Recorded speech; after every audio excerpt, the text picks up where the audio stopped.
ڕێکخراوی چاودێری مافەکانی مرۆڤش هێزە ئەمنیەکانی ئێران بە کوشتن و ئەشکەنجەدان و دەستدرێژی سێکسی لەسەر مناڵان تاوانبار دەکاتن، بە تایبەت دەستگیرکراوەکان ئەوانی کە دەستگیرکراون دوای خۆپیشاندنەکانی دژی دەسەڵاتداران بە دوای مردنی ژینە ئەمینی لە زیندانی پۆلیسی ئاکاریونس بلووری. بەرپرسی ناوەندی نەمران لە نەرویش لەگەڵماندا بۆ تاوتیکردنی ئەم بابەتانەی کە پەیوەست بە ئێرانن. ئەم کاتت باش کاکی یونسیانی سوپاس بۆ کاتی جنابت. نازان بەچی دەست پێ بکەین بە بڕیار یان پێشنیازی کۆمیتەی ئەنجومەنی دەرەوەی نوێنەران دەست پێ بکەین کە سزا لەسەر ئێراندا دەنێتن. چۆن ئەو بڕیارە سەیری ئەو بڕیار دەکەیان یان ئەمە بەسە لە ئاست ئەوەی تاوانەکانن کە لە ڕژێم دژی خەڵک دەکەن لە ئێران ناو ئێراندا؟ خۆی ئەو دەست پێشخەریە دەست پێشخەرێکی باشە، ئێمە بە شتێکی ئەرێنی وەریدەگرین، بەڵام وا هەست دەکەم کە ئەو پێشێلکارانەی مافی مرۆڤ کە کۆماری ئیسلامی ئێران هەر لە سەرەتای هاتنە سەرکاری لە 44 ساڵ بەر لە ئێستاوە دەستی پێکردەوە لەو 6-7 مانگەی ئاخریدا کە ئەو تاوانباریانە ئەو پێشێلکاریانە یەکجار زۆر پەرێستاندووە. وابزانم ئەو بڕیارەی ئەمریکا شتێکی زۆر زۆر لاواز بێ، بەڵام جێی دەستخۆشیە سەرەتایەکە دەکرێت لەوەش زیاتر بێ. کۆماری ئیسلامی ئێران لە ڕاستیدا هەر بە تەنیا بە گەمارۆ خستنە سەر چەند کەسێکی بەرپرسی سپا یا هێزە ئینتیزامیەکان بەوە کۆڵ نادا. بۆ خۆتان باش ئاماژەتان پێکرد لە پێناسەکردنی تەوەری باسی ئەو ڕۆکانێک کە هێزە ئینتیزامیەکان دەستدرێژی سێکسیان کردوتە سەر کەسانی تەمەن زۆر زۆر کەم لە هەموو شێوەیە کەڵکیان وەرگرتۆ بۆ تێکشکاندنی ئیرادەی خەڵک. بۆیە ئەو گەماروانە لە ئاست ئەو پێشێلکارانی مافی مرۆڤ شتایەکی زۆر زۆر بچووکە.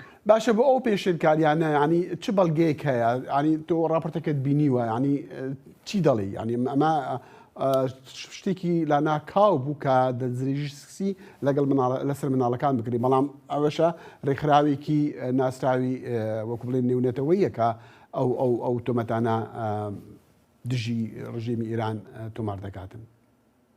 بۆ ئێمە کە بە تایبەت وەگناوەندی نەمران لەسەر کەیس و پرۆسەی ئیعدامەکانی ڕۆژهەڵاتی کوردستان کار دەکەین، ئەو هەواڵێکی نوێ و تازە نەبوو، بەڵام جێی دڵخۆشیە کە ڕێکخراوێکی ئاوا جێکەوتوینەتەوە یەکگرتوەکان ئێستا هەواڵێکی ئاوا بڵاو دەکاتەوە ئەو بەڵگە و زانیاریانەی کە هەیەە پشتی پێدەبەستن. بەڵێ پشتیوا بۆ ئێمە پارەکە بوو بەڵگەیەکمان بڵاو کردەوە کە 3 ساڵ دوای هاتنە سەرکاری کۆماری ئیسلامی ئێران دادگای سەرووی کۆماری ئیسلامی ئێران بڕیاریدا کە هەموو ئەو کەسانەی کە لە ئێران حکمی ئەعدامیان بەسەردا سەپاوە بەر لە ئەعدامکردنیان خوێنیان لێ بگیرێ، لەبەرەوەی کە هێزەکانی کۆماری ئیسلامی ئێران لە شەڕی ئێران و عێراقدا خوێنیان پێویستە.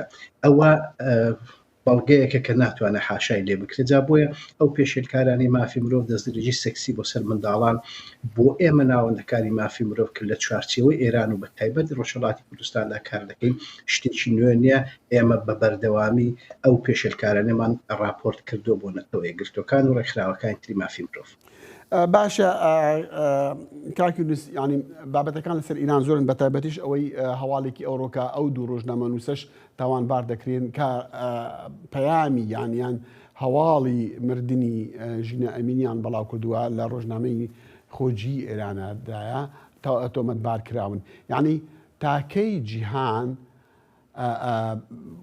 قبولیان پەسەندی ئەم هەموو کردەوەکانی ڕژێمی ئیران بکاتن؟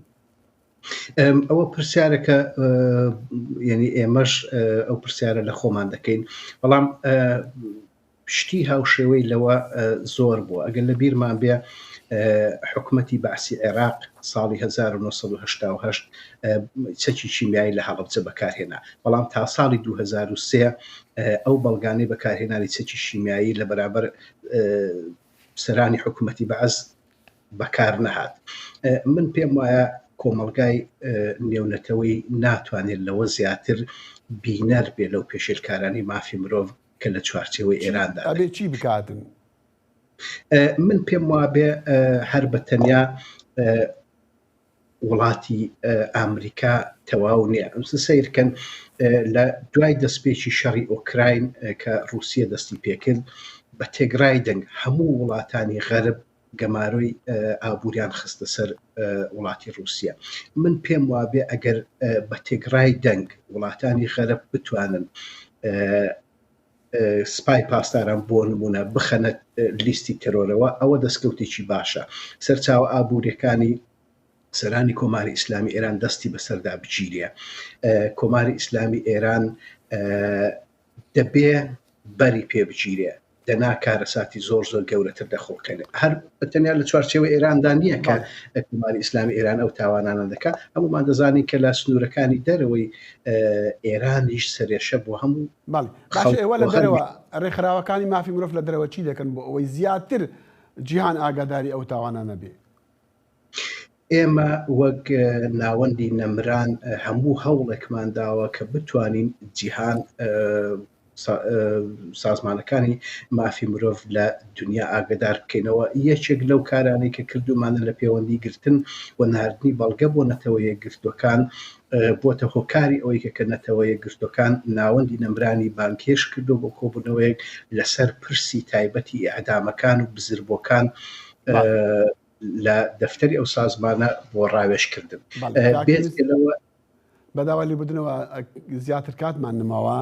یونس بلووری بەرپرسی ناوەندی نەمران لە نەرویج لەگەڵ مام زۆر سوپاس بۆ کاتی جناب. هیوادارم لە داهاتوودا بتوانین زیاتر قسە بکەین لەسەر بابەتەکانی ئێران. سپاس بۆ ئێوەش ماندوو نەبن. زۆر سپاس.